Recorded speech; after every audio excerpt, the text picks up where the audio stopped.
Hello বন্ধুরা, আমি রুম্পার রান্নাঘরে আপনাদের সকলকে স্বাগত জানিয়ে আমার আজকের ভিডিওটি শুরু করছি। তো কিভাবে ডালপুরি, ছোলার ডালের ডালপুরি তৈরি করলে খুব সহজেই ডুমুডুমু হয়ে ফুলবে আর এইরকম নরম তুলতুলে হবে। তো প্রথমেই বলে দিই, পাশে সাবস্ক্রাইব করুন, পাশে থাকা বেল আইকনটি প্রেস করবেন, এতে করে আমি যখন ভিডিও আপলোড করব সর্বপ্রথম আপনাদের কাছে পৌঁছে যাবে। চলুন ছোলার ডালের ডালপুরি কি করে তৈরি করব সেটা আপনাদের দেখিয়ে দিই। এখানে আমি 500 গ্রাম মতো ডাল ধুয়ে নিয়েছি ভালো করে জল দিয়ে, আর প্রেসার কুকারে দিয়ে এটা আমি গ্যাসের ওপর চাপিয়ে দেব। দুটো সিটি দিলেই দুটো হুইসেল দিলে এটা আমি বন্ধ করে দেব, আর দেখে নেব যে ডালটা কী রকম পর্যায়ে রয়েছে।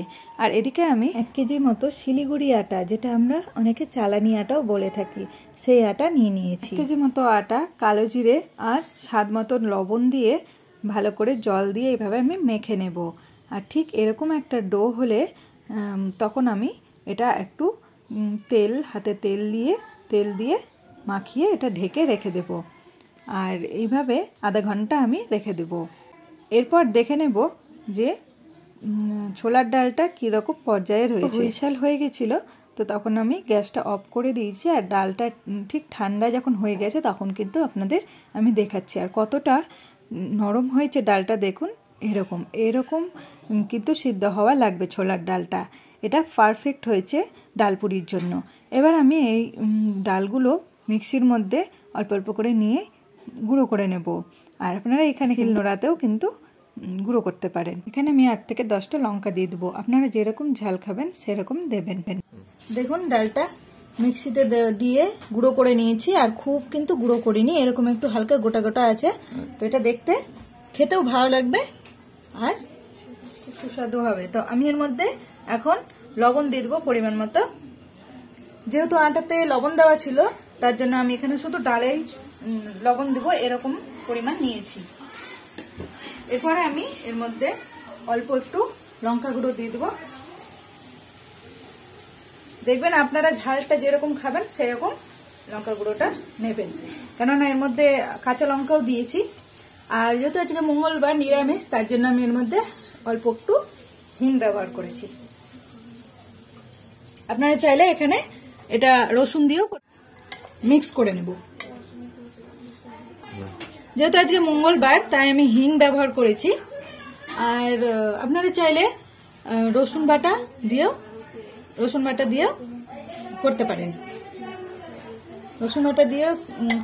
আর যদি নিরামিষ করেন তাহলে হিং দিলে খুব ভালো লাগে। রসুনের একটা সেন্ট আছে, হিং দিলে মনে হয় না জিনিসটা নিরামিষ আছে। আর আধা ঘন্টা রাখার পর দেখুন আটাটা খুব সুন্দর নরম হয়ে এসছে, আর এর থেকে একটা সুন্দর একটা ডো তৈরি হবে। তো চলুন এবার আমি একটু পুরির জন্য ডো তৈরি করে নিই। এবারে আমি একটা ডো করে নিয়েছি, আর ডোটা এবার একটা বাটি মতো আকার নিয়ে করে নেব। আর এর মধ্যে ছোলার ডালের মিশ্রণটা দিয়ে নেব। আর কতটা পরিমাণ দিলে এটা ডোটা যখন আমরা বেলবো তখন কিন্তু পুরোটা ডালপুরিতে ছোলার ডালগুলো ছড়িয়ে রইবে। এইভাবে হাতের সাহায্যে আস্তে আস্তে বড় করে নেব। আপনারা চাইলে এই পর্যায়ে কিন্তু বেলনা চাকতাতে বেলে নিতে পারেন। এভাবে আস্তে আস্তে হাতের সাহায্যে ঘুরিয়ে ঘুরিয়ে বড় করে নিলাম। এভাবে একটা একটা করে আমি বাকিগুলোও কিন্তু তৈরি করে নেব। খুব অল্প সময়ে বেলাবেলি ঝামেলা ছাড়াই কিন্তু পুরিগুলো রেডি করেছি। এবার এইদিকে কিন্তু তেল গরম হয়ে গেছে, আর ওই তেলে কিন্তু আমি এবার পুরিগুলো একটা একটা করে দিতে থাকবো। আর দেখুন পুরিগুলো কিভাবে ফুলে ফুলে ডুমুডুমু হয়ে যাবে। এই পদ্ধতিটা কিন্তু আটাটা বেশ নরম করে অনেকক্ষণ ধরে মেখে নরম করতে হবে। আটাটা যত বেশি ভালো করে মাখা হবে তত বেশি পুরিগুলো কিন্তু সুন্দর হবে আর ফুলবে। এক পাশটা ভালো করে ভাজা হয়ে গেলে এবার আমি কিন্তু উল্টে পাল্টে ভালো করে ভেজে নেব। দুপাশটা এভাবে লাল লাল করে ভাজা হয়ে গেলে এবার আমি এটা একটা পাত্রের মধ্যে তুলে নেব। আর এইভাবে বাকিগুলোও কিন্তু আমি ভেজে নিয়েছি। আর দেখুন এরকম গরম গরম ডালপুরি কার কার পছন্দ অবশ্যই কমেন্টে জানাবেন। আমার তো খুব পছন্দ। আর এই ভিডিওটি সম্পূর্ণ দেখার জন্য ধন্যবাদ বন্ধুরা।